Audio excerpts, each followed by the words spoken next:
Hello and welcome to episode 44 of Bitching About Movies, the second episode of our new format where we listened and gave you time codes. We split up the episode into 5 parts that you can enjoy separately, pace it out throughout the week so you have like a week's worth of podcasts, or you can binge it all together. Those sections are trailers, part 1. We just handpick some trailers for things that we find interesting, or maybe we think they're so awful that we want you to avoid them. Then we review what's in theaters over the weekend, give our opinions again on what we think looks interesting, maybe steer you clear of some stuff that we feel is awful. And that wraps up part 2. The third part, which sometimes can be the largest part of the podcast, is our streaming on demand review, where we go through the Netflix, Hulu, Amazon Prime, HBO Go releases for that week, as well as the DVD on demand options for the week.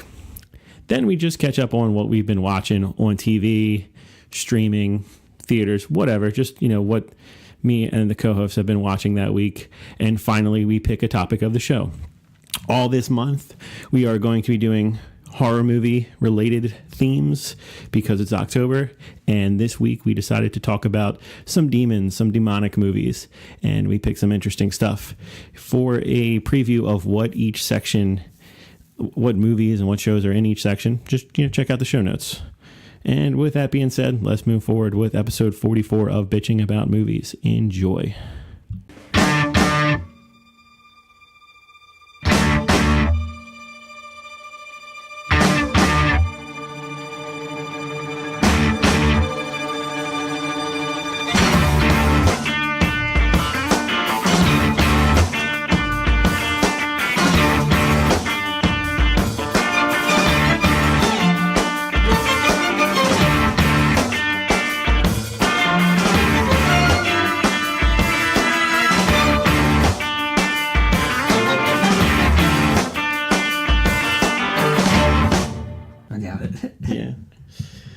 Okay, what's up?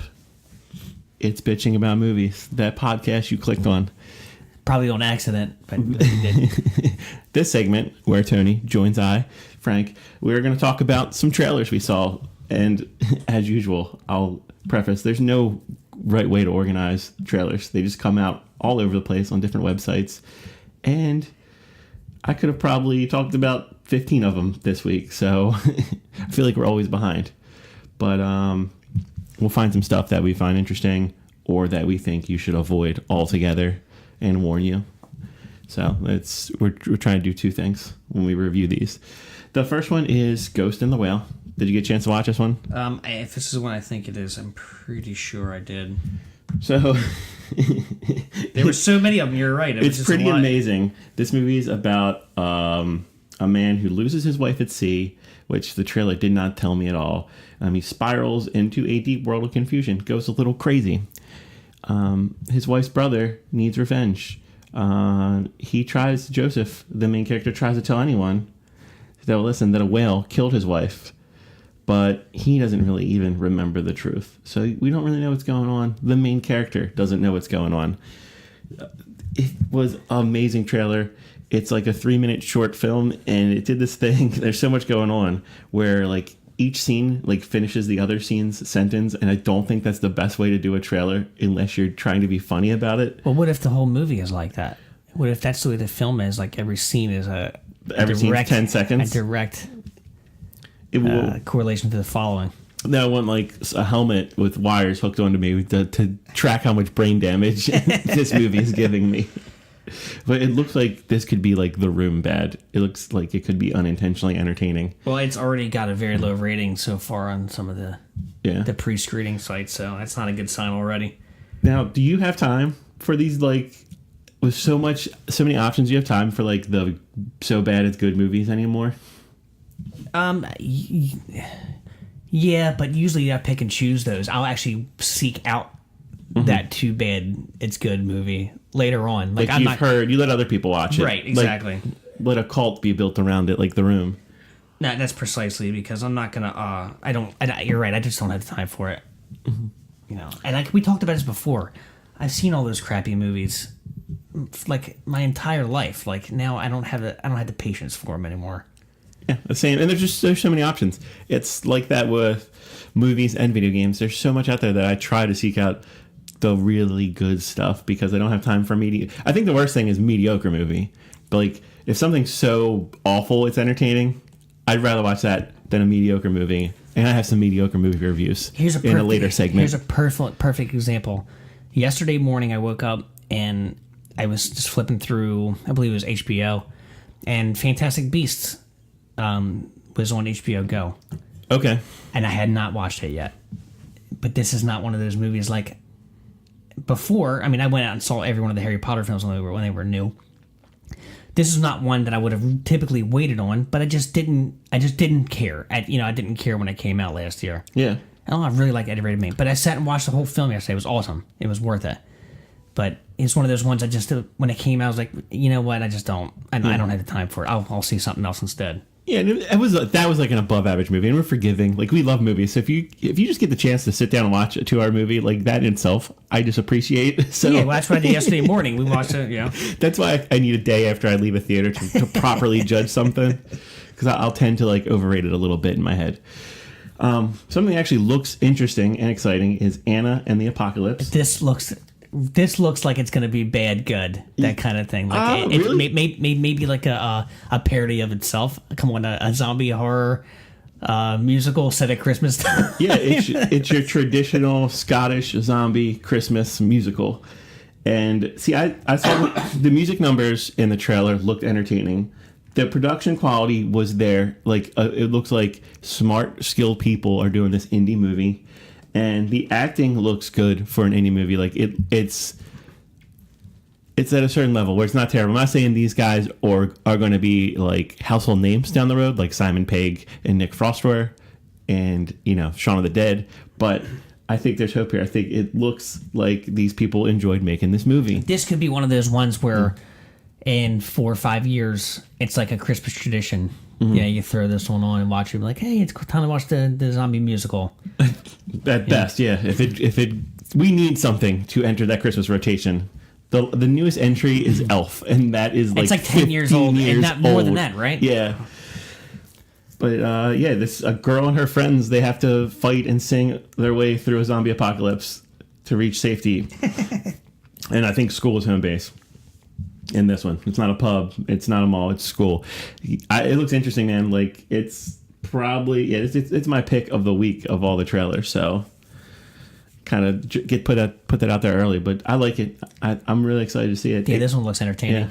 Yeah. One thing would be that it's like already been released a little like through the film fest circuits. Mm-hmm. So when you see the September 22nd release date, ignore that. It's it's going to get some buzz hopefully. Well, it's right about be a December release. It's right about now where like Toronto and Telluride and those kind of festivals are coming around. This is kind of like the beginning of like when those your late fall, early winter time movies start getting released, especially the smaller movies like that. Mm-hmm. So okay, we have to talk about Cook Off. And why is it out now? It survived the first wave of Melissa McCarthy popularity, and now it's finally being released. What did you think of the trailer? I don't even want to talk about it. It looks so fucking bad. Even I'm looking at the poster now on the IMDb page, and it just screams like 2002. Oh, like, yeah. The font and everything. It's about amateur chefs, so it's a reality show where they compete for $1 million prize, and the show's called Ultimate Food Fight. The budget in this looks awful. It looks like the entire thing was filmed in a hotel conference room. The camera's bad. Melissa McCarthy looked like they put a dead animal on her head. I don't know what's going on with the hair. I don't think even she could save this movie. I've heard stuff get shelved for like 2-3 years, but a fucking decade. Yeah, it's probably one of those things where like somebody had it, the writer, the director, whoever was, or the producer who had it, it's like, we need to put this out. Let's try to get as much as we can out of this, riding Melissa McCarthy's fame right now. Yeah, and you point out she's on all the advertising, but why is she not listed on the IMDb page at all when she's obviously in this movie? There's probably some story. Okay, she's down there. She is like way down there. She's like 20th. So if the movie is not only bad and been on a shelf for a decade, and if she's really the 20th character in the movie and they have her on the cover, fuck off. Like, that's exactly right. Like, we should shame studios more for doing this and putting this shit out, because it's deceptive. Like, they're going to deceive you with the advertising. Yeah, because you need a person who's maybe you're a big fan of Melissa McCarthy, and you go get this shitty movie because she's in it. Yeah, and they found like a nice sweet spot where she hasn't done anything in a while, and she doesn't have anything coming out. Right. So, hey, maybe that's brilliant marketing then. Don't give people credit for fucking selling you shit. Wonder Wheel kind of came out as we were doing the production notes for the podcast. New Woody Allen movie. It takes place on Coney Island in the 1950s, a time and place that is glorified, romanticized in America. Oh, yeah. Again, like, the trailer doesn't match up with the story that I see. It's the story of a middle-aged carousel operator and his beleaguered wife, and then I saw a lot of stuff about the relationship between Kate Winslet and Justin Timberlake's character, right. And it's like, in the trailer, he gives her a rain jacket. Like, that's all they show. I didn't really pick too much of that up. Yeah, what was going on with it? You know, I want to see Justin Timberlake do some more of these. Yeah, and it's Woody Allen, so it's going to be a kind of a comedy drama-ish, I'd imagine. But yeah, I don't like the tone of this movie. I don't know, like what the feel of it's going to be from the trailer. And he's done like those mafia movies before. What was the Broadway Woody Allen one? Bullets Over Broadway. Bullets Over Broadway, which I really liked, with John Cusack, Chaz Palminteri, and it's an interesting one. Woody Allen hasn't fell off as a filmmaker yet. He puts out like a movie a year. He has this insane pace. Right. I thought that Jim Belushi was an interesting choice. Well, I mean, somebody's gonna get work here. Yeah, Justin Timberlake playing a lifeguard reminded me of Southland Tales. So maybe I'll try to watch that movie for the 4th time and try to get it. The Southland Tales is just confusing enough where I'm like, what the fuck is going on in this What is movie? happening? Yeah, what is happening? I think I can figure it out. But yes, if you're a Woody Allen fan... it's one of those things. Any Woody Allen movie I'm going to give a shot, because the guy's just he may be a piece of shit, but he's a brilliant filmmaker and a great, great writer. So if you're into dialogue, man, Woody Allen movies are where it's at. They're talkies. Yeah. I'd like to say. Yeah. And I enjoyed the scene of, Steve... Sharipa, Bobby Bacala, and Tony Sirico, Paulie Walnuts, playing gangsters. Bringing them back together. Yeah, what a stretch for these guys. Yeah, what a stretch. Why can't they give, Paulie Walnuts one of those, like, single-off movies, like, with Harry Dean Stanton, like he had his own movie? Would you watch Paul Paulie Walnuts Paul movie? Sirico, yeah. Tony Sirico. In a heartbeat. Yeah, where he's like, reviewing his life. In a heartbeat. It'd be just listen to him talk for 2 hours would be the best thing in the world. We could probably write that movie. Take our offer up. Darkest Hour. By the way, Wonder Wheel is scheduled to be out sometime this year. So probably chasing Oscars with Kate Winslet in it. Darkest Hour, another Oscar bait movie. Can we just give Gary Oldman the Oscar now? I mean, we waited all that time, people complaining about Leo DiCaprio. I mean, if anyone is deserved whatsoever, it'd be Gary Oldman. Hey, speaking of, you could do a nice double dip movie marathon, the J. Edgar Hoover movie and Darkest Hour. 2 of our greatest actors in prosthetic face fat. Right, there you go. That's the thing with this. I don't know if I could get over the bad face prosthetics. I don't know if it's bad, though. Okay. I don't know if it's bad, though. He's got like pounds of fake face on his face. Well, in all fairness, if you've ever seen some old photos or film footage of Winston Churchill, it kind of did look like that in real life. So yeah, if you don't want to watch this trailer, I'll spare you. It's 2 minutes of Gary Oldman wearing pounds of face fat and screaming, just yelling at everybody, pounding his fist. And then there was kids with Hitler masks. Did you catch that scene? I saw that. Yeah. What the fuck is going on there? Well, it was during the war and riding the Dunkirk train that we got going right now. Yeah, it is. It's the other side of Dunkirk, right? Yeah. The other side of that story. And it's Gary Oldman, so I'm tentatively in, but I got 1 foot in, 1 foot out. I'm cautiously optimistic about this one.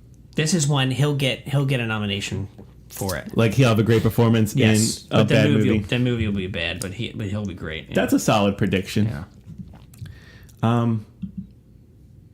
The comedic duo, maybe the 7th greatest comedic duo of the 2003-2007 era, Owen Wilson and Ed Helms.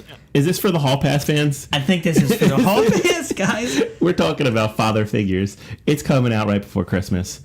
Cast is phenomenal in this. Whoa. Pump your brakes. The cast. We're talking J.K. Simmons and Glenn Close. I'm all about it. Yeah. Also, Ving Rhames. J.K. Simmons is one of the many guys that... so Owen Wilson and Ed Helms are brothers, if you couldn't tell from their striking resemblance. They find out the person they thought was their father who died is not really their father. So they're fraternal twin brothers, by the way. Which is bizarre as it is. Yeah, it's probably the source of many great jokes. So it's a road trip movie to find out who their dad is. So they're on a road trip to go find out who their father is, eat snow crabs, and get laid, as Owen Wilson's character says in the trailer. So in that order. If that doesn't pump you up for a road trip movie, I don't know what will. How about Terry Bradshaw?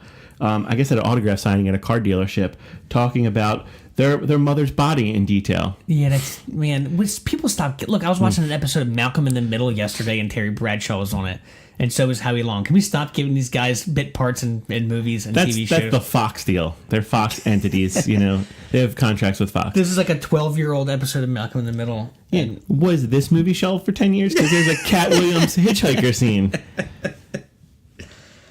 They shoot Christopher Walken with a dart gun. They run somebody over. And Ving Rhames says that their mother was a dick whisperer. Okay, so maybe they are, maybe like, we're coming full circle. Maybe you were right. You said like that, the Cook-Off movie, although it was 10 years old, it looks like it belongs in the early 2000s. Maybe we're going back to that. Yeah, if your heyday was like, man, I love like Drill Bit Taylor. Wedding Crashers and this type of... Yeah, I have a feeling Owen Wilson was like... called up Vince Vaughn. He's like, sorry, dude, I'm shaving my head and punching car windows in Cell Block 99. I can't. So that his next call was Ed Helms. Yeah.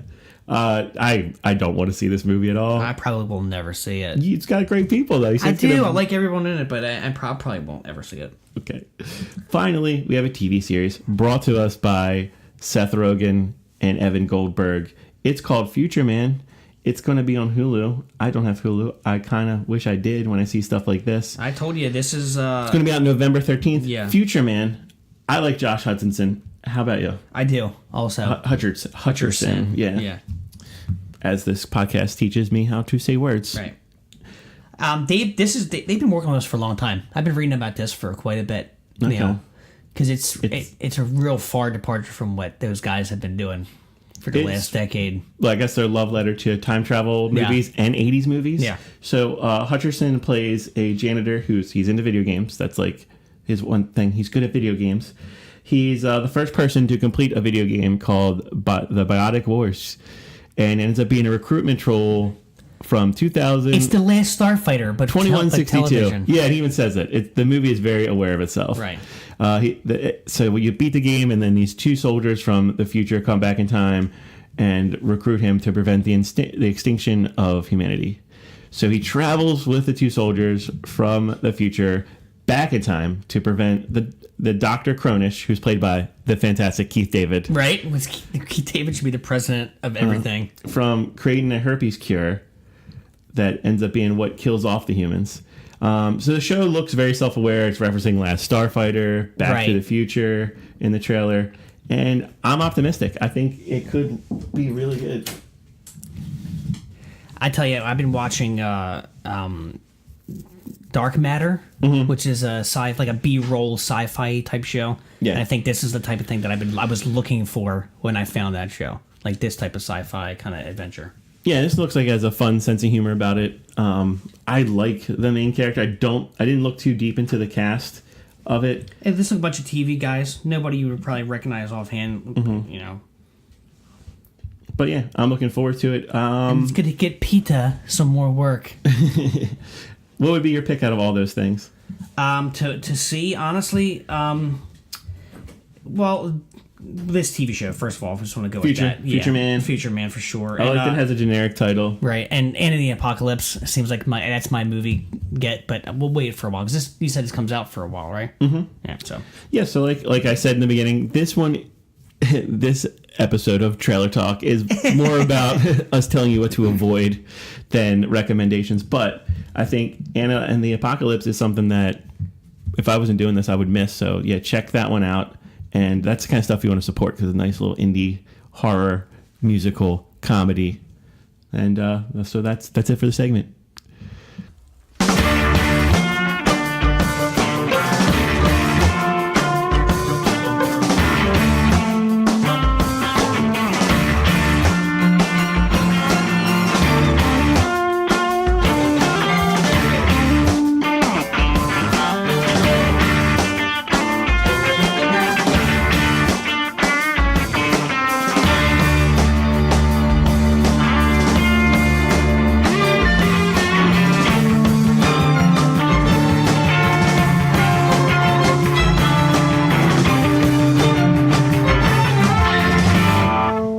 This is our second segment, depending on the order you listen to these things, because, now they're timestamped. You can do whatever the fuck you want. We're going to talk about what's in theaters and what we think about it. Some we've watched trailers on. Some we're just going to go by the description because, hey, sometimes we're just like you. We don't have time to watch everything. Obviously, Blade Runner came out. Yes. This is the releases for the weekend of October 6th, Blade Runner week. I'm going to talk about that in the next segment because I have a full review, spoiler free, so don't be afraid of that one. My Little Pony is getting a lot of buzz though, and from people that I didn't expect it. Like Patton Oswalt gave it a glowing review on Twitter, and I'm not a brony. I'll watch a funny animation. Do you know anything about this? I do. As a matter of fact, I'm pretty sure the girls are watching it right now. Oh, okay. And so I'll get a full scale review for the next time when I get home. Okay. Are you disappointed that you didn't get to go? Not going to get to see it? Yeah, probably. I mean, I've seen enough of these damn shows. I'm pretty familiar with the characters at this point. Okay. Is My Little Pony on TV, Netflix? Netflix. Okay. Hulu. I think one of those two. I think it's on Netflix. But you walk past Netflix. A lot of My Little Pony at your house. Absolutely. So this one's about, and it seems like what all of the episodes are about. It's kind of like a Care Bear thing. A dark force threatens Ponyville, and the main six, that's the gang name? Equestria, please. Not Ponyville, Equestria. The movie review says Ponyville. I know. And they're called the Main Six, MANE, embark on an unforgettable journey. Whoa, let me determine if it's unforgettable. It might be unforgettable. Yeah. You never know. Beyond Equestria, okay, there you go. Where they meet new friends and exciting challenges on a quest to use the magic of friendship to save their home. Yeah, that sounds about right. All right, I'm down with wordplay. So Main Six, that's cool. Who you got in the Main Six versus the Hateful Eight? Right? Or the Magnificent Seven. The magic of friendship. I'm pro the magic of friendship. So yeah, it's really Care Bear-ish. I'm glad you said that. So it's a message movie about how love and friendship can conquer all. Exactly. I'm pretty sure that's exactly what it is. Okay. I had some out last night. Got drunk with my friends, and we worked some shit out. So that's an option. Also, The Mountain Between Us. Okay, this one I don't know anything about. You weren't on the episodes where we discussed it, or you were and you forgot about it. But it's two strangers. They're in a rush. Idris Elba's got to perform. I have to perform open heart surgery. I'm doing bad Tony impersonations. I have to perform open heart surgery on a patient in Baltimore. Shout out to our hometown. I need the first flight out of here. They take like a little private plane. Him and Kate Winslet's character, I forget. I'm sorry. She's like a school teacher or something. I'm an asshole. They forge a connection because the plane crashes, and they have to deal with the extreme elements of a remote snow-covered mountains. And help ain't coming, and they have to embark on a journey across the wilderness. An unforgettable journey across to show a true friend. So it's the exact same plot of My Little Pony, is what you're saying. And I mean, you got Beau Bridges. Maybe he's passing the torch to Dermot Mulroney as like the generic white guy that wears tan jackets. Who's also in checkered film, shirts. Looks like. Over under on how many checkered shirts and tan jackets are in this movie. Wait, Patches on the bottom, on the elbows. Fuck yeah. We're going to give you snow-covered mountains. We're going to give you elbow patch jackets. Now, tweed jackets. I'm not saying I'm ever going to watch this movie, but if those two don't fuck, unrealistic. Okay? I love how the very first IMDb review says it's a really bad film. That's it. Yeah. How long do you think you could survive in the extreme elements? Alone, or am I with Kate Winslet? You're with Idris Elba. I like 13 seconds before he kills me and then moves on because I'm dragging him down. He cooks you. Cut to a scene of him cooking you. Yeah, I think I'd live until I starve because I won't be able to find food or wolves eat me. But who knows? It's one of those things where these are generic people. Doctor. I get panicked when I get too far off the beltway. I'm not really sure if I could do that in the middle. Okay, so you're not an outdoorsman, is what you're saying. I'm not the greatest outdoorsman now. Okay. The Florida Project is getting a lot of buzz, and I need it to be in a theater that I am near because it's kind of a limited release because it has the November 17th or November 10th date, but I've seen it. Like, people are watching it. I guess I follow assholes that live in New York and Los Angeles. Right. And no website had it listed as a limited release, but I can't find it anywhere. This one is set over one summer.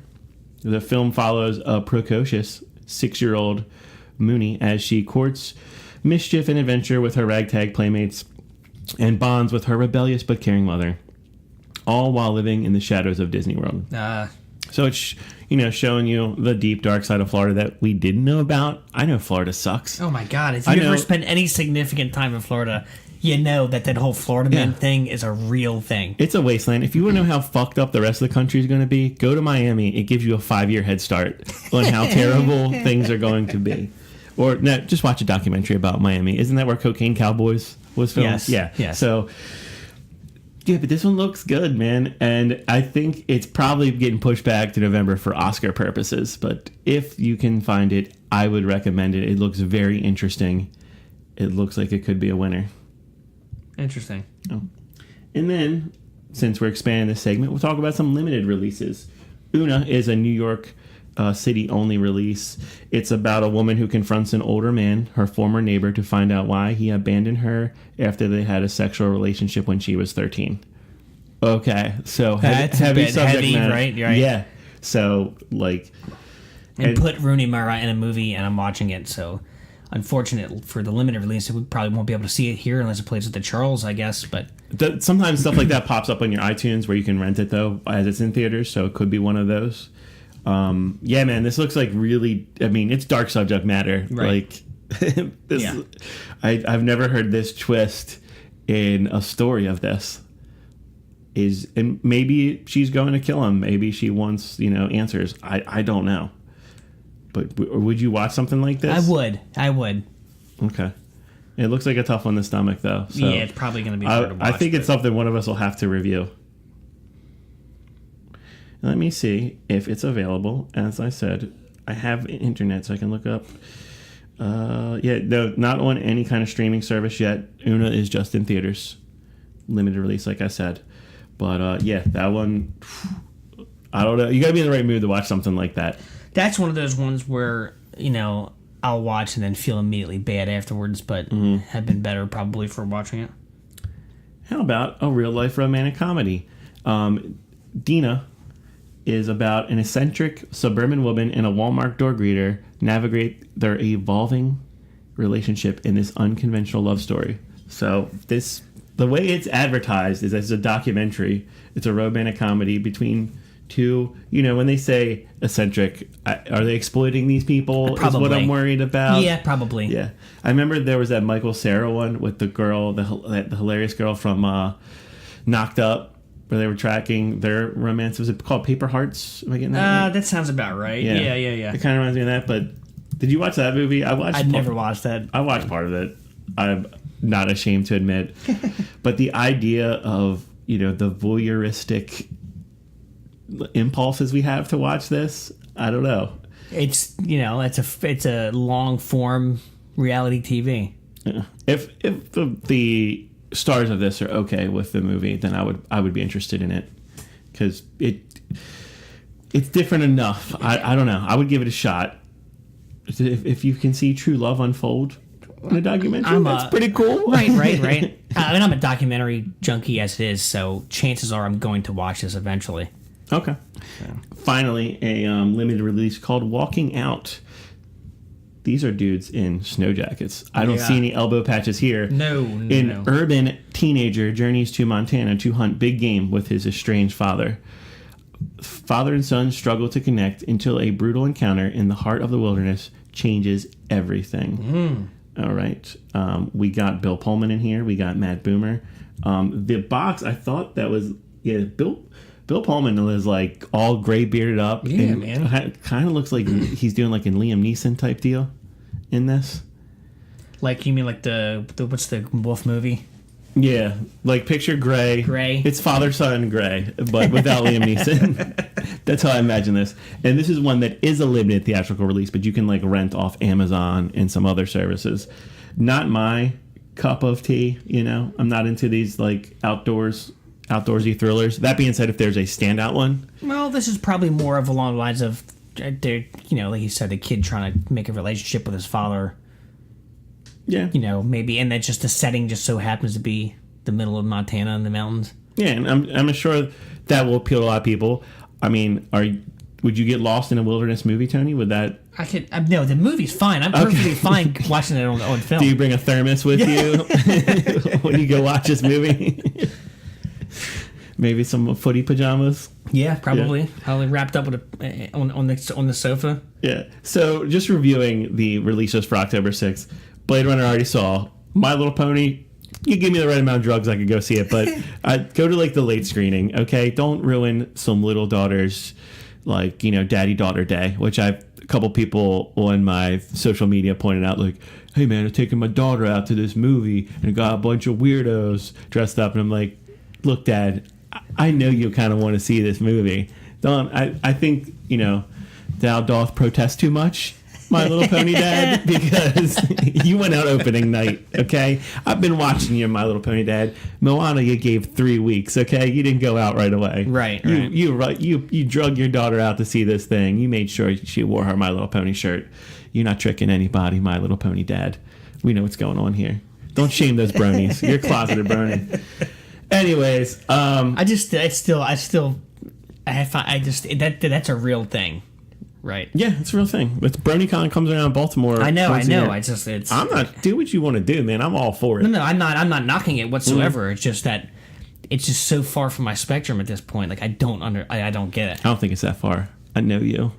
What's further from your spectrum? Nothing. Outdoorsiness or being a brony? Okay, you made your point. If we're at a mall and there's the Great Outdoors store, or there's like Hot Topic, you're going in Hot Topic. You're probably right. Yeah.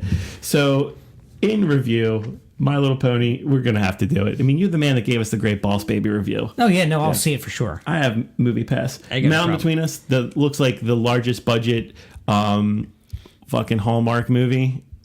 Pass. The Florida Project, gonna see it. Una, yes.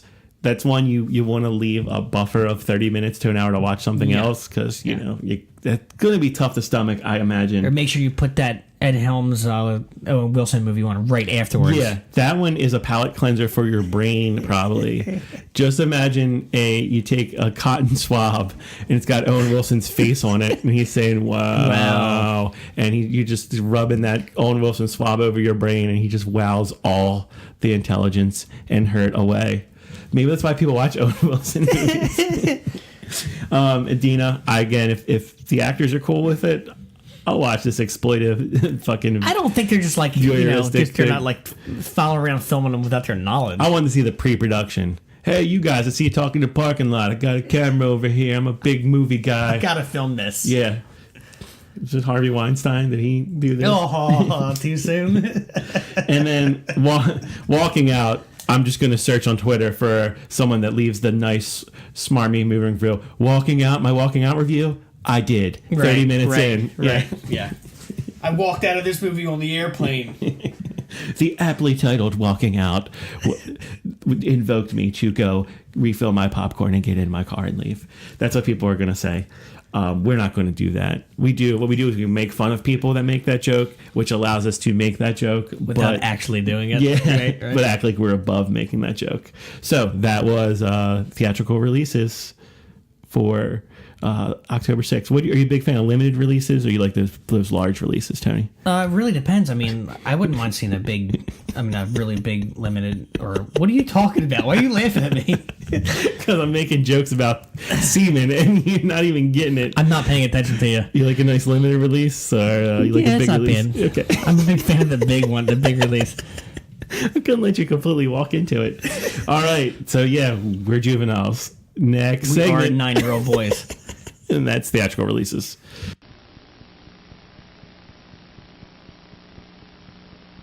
How do other TV magazines measure up to TV Guide? The others give you program listings and maybe a feature or two. TV Guide gives you program listings plus news, reviews, commentary, close-ups, updates, and fascinating feature articles on the people, the programs, and the power of television. TV Guide covers it all completely and brings it all to life. So get TV Guide. The others don't stack up. All right, Tony, we talked about theatrical releases. We talked about trailers, mostly for theatrical releases, but some people, and rightfully so, don't like to be able to go out and watch things in public. They like the comfort, the confines of their home. Right. They've cut the cable. They're smart, they save money. They brag about, their lack of a cable bill. It's right here, dude. Yeah, you cut the cord, right? Mm-hmm. You damn millennial. So we like to go over what's streaming for the week. And this is for the week of October 9th. The 9th is Monday. Yeah, Monday. So they don't know when we record this, through the 14th. So we're going to start with Netflix. They're the biggest. There's a new comedy special. Christina Przinski goes by Christina P. And the title of the stand-up special is Mother Inferior. Did you check this preview out? I don't think I know who she is. She hosts a podcast called Your Mom's House with her husband Tom Segura. Okay, so she been on Joe Rogan. Okay. Yes, okay. She's hilarious. Yes, and I haven't seen any of her specials, so I'm looking forward to this. She hasn't come around, or I would have checked her out live. I think she is funny as shit, and the trailer alludes to her coming from the perspective of a new mom. Middle-aged woman, if it's fair to say. Yeah, I'll catch this. I usually try to keep up on the stand-up specials, especially Netflix puts out. And there's a lot. So some of them are, and everyone has their own taste. Some of them are bad. So, shout out to Amy Schumer. And some of them have been really good. I think this one could be on the good end. So if you're looking for a new comedian, I would give it a shot. Also out this week is The Skyjacker's Tale. It's a documentary about 5 citizens of the Virgin Islands. They're convicted of a massacre at one of the country clubs. And their leader stages a skyjacking and escapes to Cuba. Right. So you're Mr. Documentary. I'll definitely watch this. I love these stories. I love real human interest tales that are told behind a combination of like interview footage or old photos or old video footage combined with actors and people like actor portrayals. Because I always thought that would have been the greatest. That would have been the greatest job in the film industry. Would be like the guy who has like a half a day to film like a Roman legion marching down a road, and then they use that as some like clip in like some Discovery Channel or some History Channel documentary. So this looks like this is this kind of thing because there were actors in this documentary as well. So it looks like just kind of like an actor portrayal version of it. Okay. And you like that? I do. I love that kind of stuff. Yeah. Reminds me of Unsolved Mysteries. Yeah. Those fantastic actors, the reenactments. Yeah, because you don't have footage of everything. Right. Yeah. Okay. Donnie Darko is out. A lot of like interesting horror movie releases this week. I'm a Donnie Darko fan. Yeah, I was over this movie when it came out, like the week after it came out.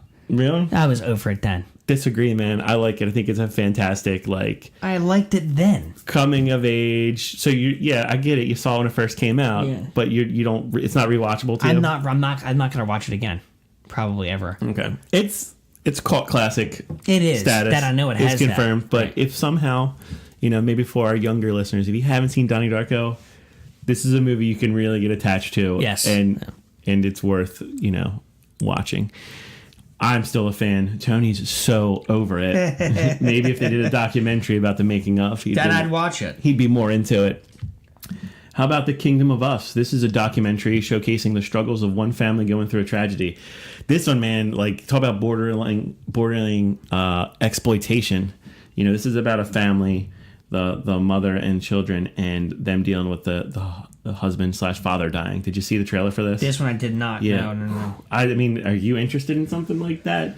I feel like this is kind of like the deep cutting dramas are a real big thing on network TV. I think that's what This Is Us is all about. Is people dealing with awful shit. Right. So now you're seeing some reality shows come back in up. real life. Yeah. So would you watch something like that? Probably eventually. Like I said, I've exhausted. I was watching a damn documentary about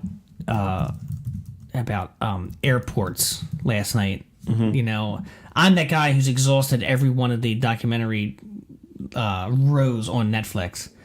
So I'm just looking for something new. So I'd watch it. Pop in your laptop, your PC version of Netflix has a much better search engine. So there might be some stuff that you can't see. Pro tip for anyone out there. Nice, nice. Your Xbox version, your TV, your smart TV version of Netflix is like a watered down, it's a good call. Easy search engine.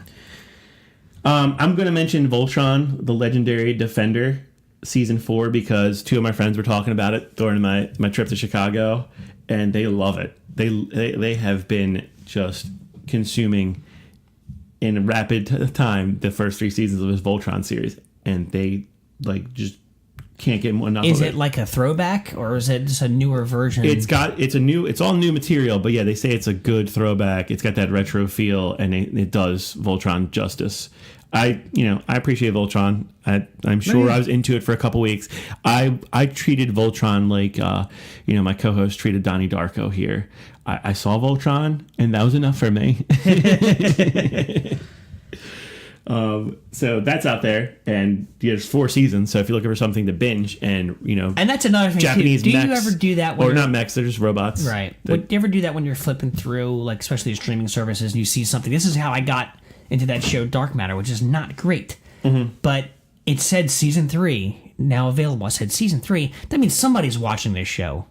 Yeah, but that's so. That's iffy logic to. Yeah, but I mean, if it's going to go 3 seasons if no one is paying attention to it?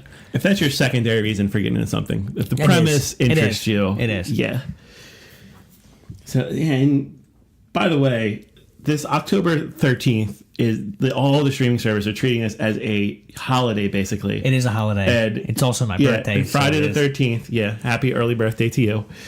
A lot of horror movies, but also stuff like the Meyerowitz stories, new and selected. Yeah. The new Noah Baumbach movie. Baumbach, yeah. Starring Adam Sandler and Ben Stiller and one of my all-time favorites, Dustin Hoffman. Yeah. In this, very Wes Anderson-ish. I'm not doing Noah Baumbach justice. He does his own type of movies. Yeah. Very serious, rich New York people dealing with problems, but it's got a certain style and sense of humor. I would recommend The Squid and the Whale first. If you like The Squid and the Whale, which I did, then check these out. Yeah. That's his first, I believe, and his best, but he definitely has his own style. He's got a great attention to detail. The Fantastic Mr. Fox was actually pretty decent. It kind of got flew that was Wes radar. Anderson, but he helped write that, I believe. He did. Yeah. So yeah, he's in that the Wes Anderson family tree. Yeah. I like how they do coaching trees in football. He's in the Wes Anderson tree. Completely different line of style is The Babysitter, which is a horror comedy about the events of one evening. This boy who's got a huge crush on his sexy babysitter. He's spying on her, and turns out she's a fucking killer. And she's going to try to sacrifice him to whatever weird demon god or lord that she worships. It's directed by McG, and you probably don't know who that is. He directed the Charlie Angels movies and a shitload of TV. A lot of TV. And he goes by the name McG, so I don't know how I feel about that. But this looks like a fun, trashy, horror comedy. It's got Bella Thorne in it, so it is the epitome of trashy. Have you seen her in other stuff? No, she was like, no, she's terrible. Oh, okay. Well, I don't know I don't know what to know her from. The internet. Okay. Oh, really? Yeah. Well, what is she? She's like a fake celebrity? Yeah, pretty much. Really? She was on a bunch of like, I want to say like, she's like the quintessential. She actually the girl next. She was like what Lindsay Lohan used to be. Without without the Disney backing. Oh, okay. I'm not aware of this person. Yeah. And okay, Bella Thorne. You obviously don't spend enough time on Reddit because she shows up quite a bit. Yeah, I don't know who this person is at all. Okay, so Bella Thorne equals trash. Not to be, and that's Netflix, by the way. So that's your Netflix selections. You have a pick? You're not going to watch The Trashy Babysitter? I probably won't watch that. No. You're going to watch The Skyjacker's Tale? I watched that one. And The sure. Kingdom of Us, maybe. Maybe that. You know, you didn't have it listed here, but it just premiered last week. It was Big Mouth, the Nick Kroll. Yeah, we cartoon. We talked about it on episode of Matt, and we were iffy about it, and everyone talking about this thing. I watched 8 episodes of it already. It's fantastically gross. It's awesome. Is it like Garbage Pail Kids gross, or no? Not quite. It's all about pubescent kids dealing with their hormones, and a very vivid explanation why, because they have hormone monsters who are physical representations of what they are. So that's why Nick Kroll did that Puber Me thing for the hurricane relief. Yeah.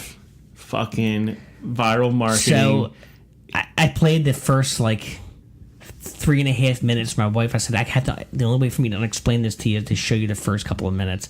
And if you watch the first 4 minutes of this, you'll understand what the rest of the show is about.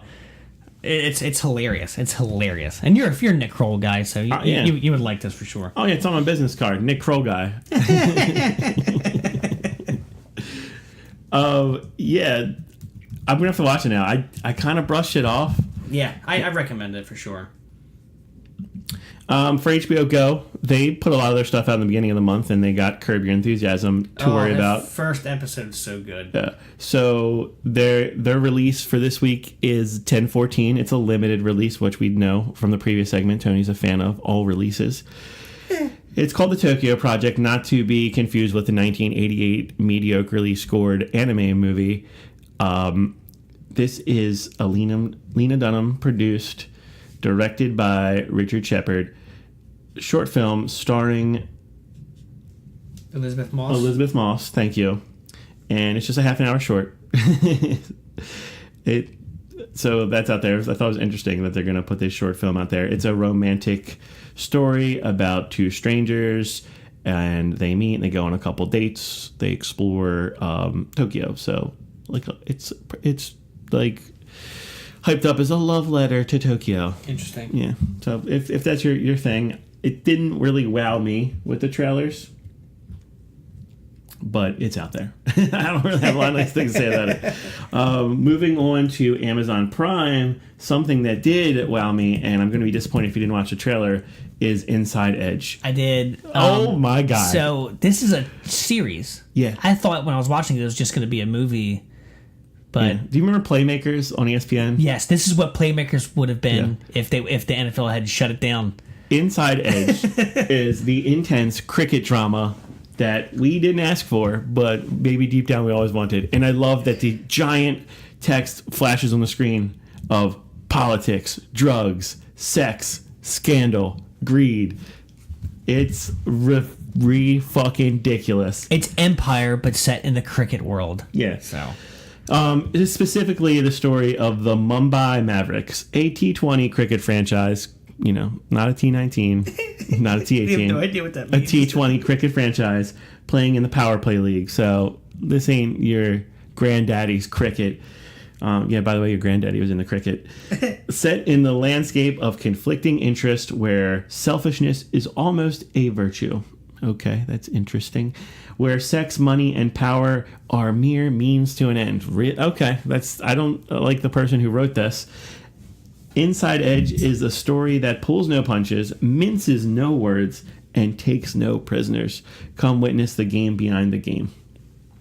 Yeah. I would watch this. It's kind of like an inside thing, an inside kind of like. It's so fucking dramatic, dude. It's just the whole point. It's like again, it's like Downton Abbey, but with cricket. People are pissed at you right now for comparing Downton Abbey, Which I really liked, by the way. But yeah, watch this trailer, guys. Like, I'm not going to recommend the show, guys and gals, but watch this fucking trailer. Like, it's entertaining enough that you'll be glad that you gave it the 3 minutes. Also out on Amazon Prime is 5150. What is this? Is it the Van Halen documentary? What? Is you making a reference? No, when it gets the 5150 is an old Van Halen record. Okay, no. This is a shitty movie about a vengeful, mentally ill stepsister blackmails 3 successful women to commit a horrific act to protect the secret of how they gain their fame and fortunes. It's bad fight scenes between 3 girls, bad music, looks like shit. Just looks bad. Pass. If the cover looks good, if the preview looks good on Amazon Prime, no, don't do it. They are also debuting a TV series called Lore. This looks interesting. This is kind of up my alley. I think it's like an anthology of stories, kind of like a Twilight Zone-ish kind of like thing, which I think is... Yeah, it's from the executive producers of Walking Dead and X-Files. It's an anthology series that brings to life Aaron Mankney's Lore podcast and uncovers a real-life... real-life events that spawned our darkest nightmares. So, like, what real-life events... Like, think Black Aggie. We're from Baltimore. Right. It blends dramatic scenes, animation, archive footage, narration. It reveals how our horror legends, such as vampires, werewolves, and body snatchers, are rooted in truth. Holy shit, did you know a podcast can turn into a TV series? Wow. Yeah, anyone that tries to turn us into a TV series, I'd recommend firing them. We're going to have the politics, the drama, bitching about movies. They'll spill drinks. The recording over another file, the drama that is this podcast. But yeah, Lore looks interesting. And it just has somebody screaming, "Stop hitting the microphone with your hands." Yeah, the breathing into the microphone. Yeah, this one looks interesting. And, put out, again, on Friday the 13th, there's going to be a lot of monster and horror movie selections on your streaming services. So shout out on them. Shout out to Netflix and Amazon for doing this. I don't know if they did it last year. We weren't really fully paying attention, but it's there. Also, there is the remake of the Sigmund and the Sea Monsters. Right, which I didn't know we had to have a remake of. Yeah. The fucking sea monster, which is done in real life, like real effects. It looks so fucking ridiculous in this trailer. It had me dying, dude. It looks awful. I can't handle it. Do not drop acid and watch this show. You will maybe never recover from it. Any thoughts on that? You're going to let your children watch that? I'll have to watch it first because that might be something they'd be interested in. They like those. There's a whole series of R.L. Stine's Goosebumps, but not Goosebumps stories. It's like another set of, another anthology type show, but it's called R.L. Stine's Spooky Tales or something like that. They really dig on that kind of stuff. So this might just be a little bit too much. A little too campy for them. Too campy? Yeah. Okay. Let your kids be the critics. Also, which erroneously was on some people's list of horror movie releases on streaming services. I'm looking at you, Nerdist. City of Ghost. It's a war documentary, and I think they just took the title and copied and pasted on their horror movie list. It follows the effort of Raqqa is being slaughtered silently. This movie's about a handful of anonymous activists who are banded together in their homeland that was taken over by ISIS, and these people are taken on ISIS. They are the bravest of the brave. Right. It's got like deep access into these people's personal lives. I mean, I didn't see blurred out faces, man. So they're putting their faces out there. And you have a group of citizens that are becoming journalists and basically freedom fighters, and they're facing the realities of being undercover, on the run, they're in exile, risking their lives to stand up against, the great evils. ISIS is a scary word for us. Yeah. Hundreds of thousands of miles away. These people are in the heart of it, and they're fighting to, save their families, their culture. I mean, this thing, yeah, it looks horrific, but in a totally different way. It doesn't belong in a horror movie section. I want to check this out, man. I'll watch this for sure. Yeah, this looks fucking crazy. And yeah, you take your camera and you take us to a place that we don't belong in, that we would never make it out of. Oh, yeah. That's an interesting one. This will be along the same lines of that Inside the North Korea documentary they did on Netflix. The one? What Inside one? North Korea documentary Okay. they had on Netflix. I think it's actually off now. I think they took it off the service. Yeah, that one looks really good. And finally, for Amazon Prime, if you want to cleanse your brain after watching City of Ghost, Jack Reacher, Never Go Back. Can't go wrong with Jack Reacher. Say you're out of Owen Wilson Q-tips to scrub your brain with. Have Tom Cruise stare, shoot, laugh, do his best Jack Reacher impersonation. This one's about Jack Reacher uncovering the truth behind a major government conspiracy in order to clear his name. On the run, as a fugitive from the law, Reacher uncovers a potential secret from his past that could change his life forever. So it's like every other fucking Jack Reacher. Right. He finds out that he's Jason Bourne. Spoiler. Pretty much. Yeah. But yeah, they're dumb. They're fun. I could get into the mood where I watch that movie. How about you?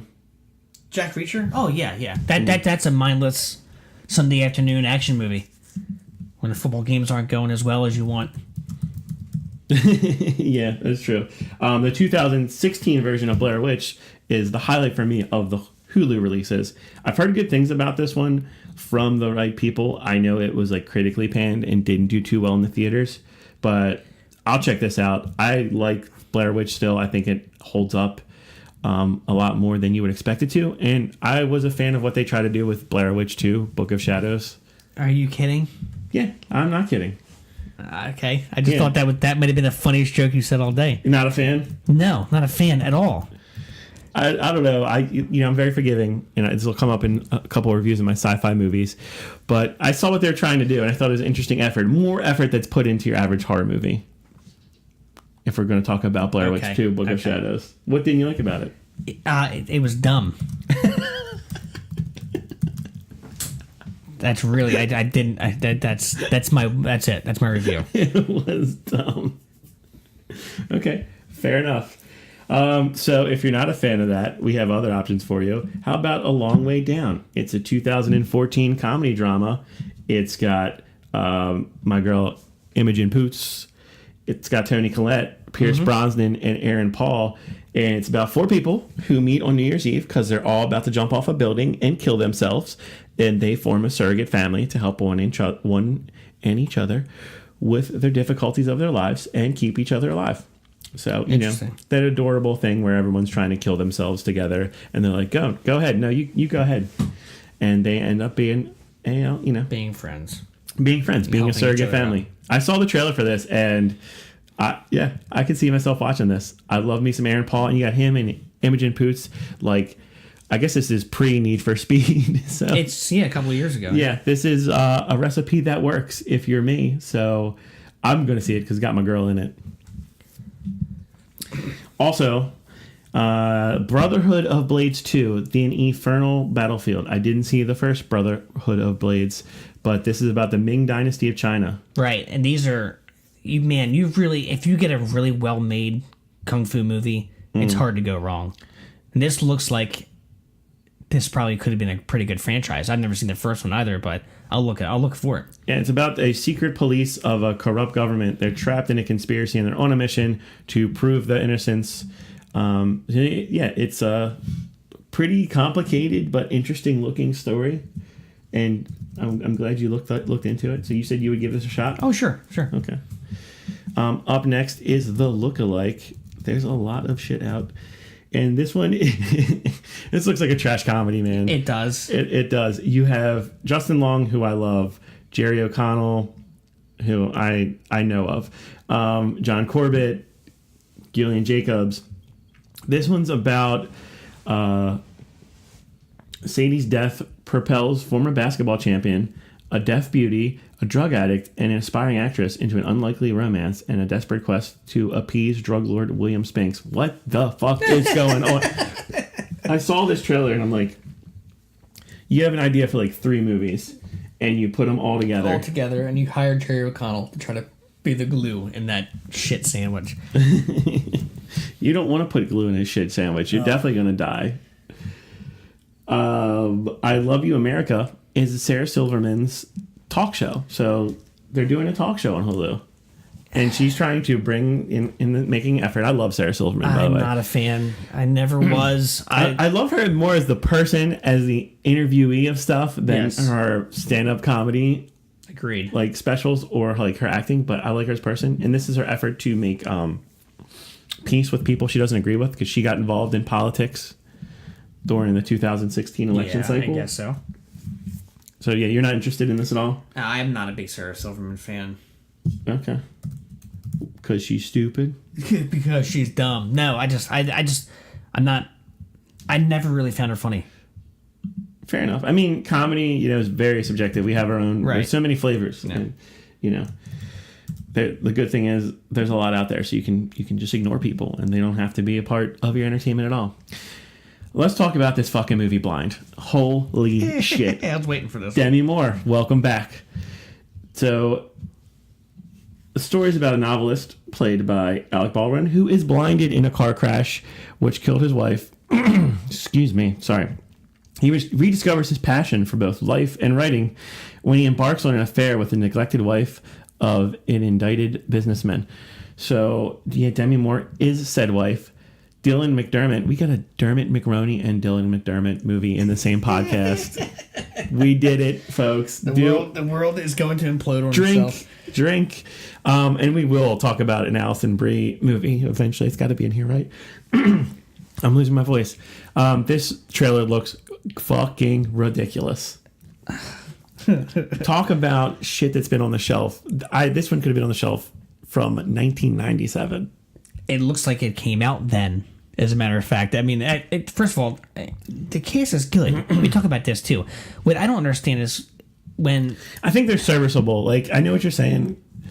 I know what you're saying because of Alec Baldwin. You like Alec Baldwin? Yeah, and Demi Moore also. Alec Baldwin, and we need a name for this, is capable of good things. He's capable of being entertainment, but he's also capable of doing awful fucking things. That's also true. In between, 30 Rock and Glengarry Glen Ross, there's a lot of shit, okay? There's a lot, right. There's a lot of you're shit right, I got you. that we forget about. See, but The Hunt for October makes up for all of it, so I'm fine. Okay. Oh, finally we're on Hulu, right? Yeah, we're on Hulu. Sorry. Is I Love You Both. And this one's about Crystal and her twin brother roommate. So her twin brother's also her roommate. They meet this this guy, and these are two codependent siblings, and they both start dating him. And it's pretty interesting trailer. These are faces that I recognize, but not names. But it's getting trashed, man. Like, I like the idea, but the actors, I just don't think they can pull it off. Did you get a chance to check this one out? This one I did, and I'm just reading for it for the first time right now. Okay. So yeah, that's a thing. I'm going to go ahead and stamp avoided on that one. If you're going down the path of trash, watch Blind. Go ahead and watch it. Yeah, Blind is possibly so bad it's good. Watch fucking Blind, Alec Baldwin, and see if he winks at her. Like, see if you can find Alec Baldwin, like, fucking up, acting like a blind man. Other than that, we have on demand, or if you buy movies on DVD/Blu-ray, Baby Driver comes out Tuesday, October 10th. Still my favorite movie of the year. That's your number one? That's my number one so far. Not a bad pick. I'm not going to argue with that. It's been a great year for movies. But yeah, I would say Baby Driver is worth owning. And I buy very few movies. I've purchased one movie this year, and Baby Driver's probably going to be the second one. It's definitely worth renting if you like action, if you just like fun movies. Yeah. The relationship between the soundtrack and the movie. It's perfect. It's done. It's impeccably done. Yeah, it's impeccably done. It's a masterclass in scoring a movie and adding a soundtrack. Also out is Maudie.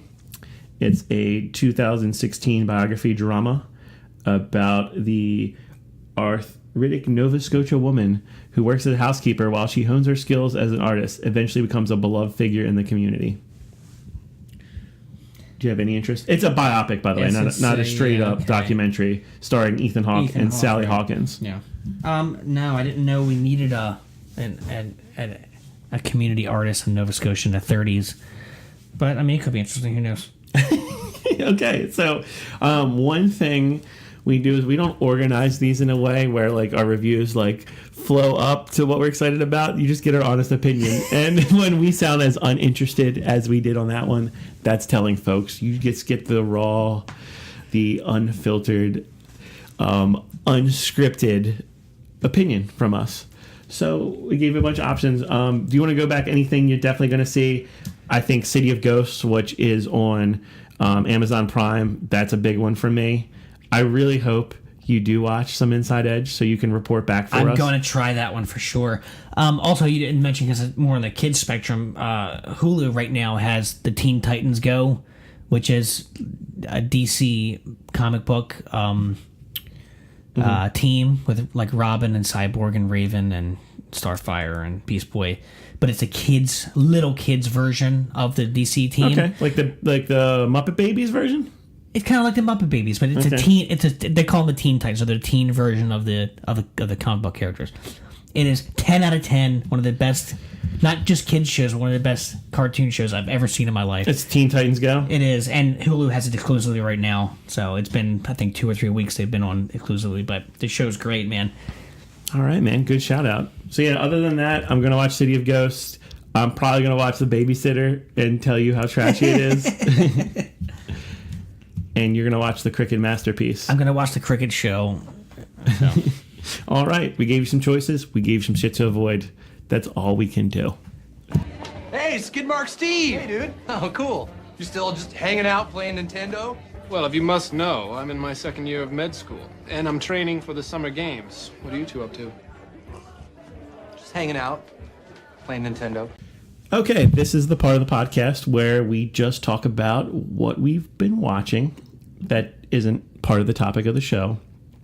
It can be TV, it can be on demand, it could be movies. I got three theatrical releases that I want to talk about, and we'll start with American Made, the Tom Cruise starring, Doug Liman directed action comedy biopic. Nice, true. It's based on a true story, correct? Yes, based on a true story.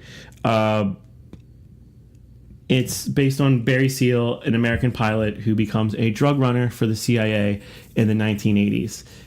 And so he's working for the government, taking photos of the Contra during the Iran-Contra warfare, and he carves out a nice little business for him where he's also smuggling drugs. This reminds you of stuff like Blow. This reminds you of like Scorsese movies. So what were your expectations? Like when you see this trailer, what do you think this movie was going to be? I pretty much think if I watch the trailer, I've seen the movie. Like I understand what's going to happen already. That doesn't mean that I won't ever go see it.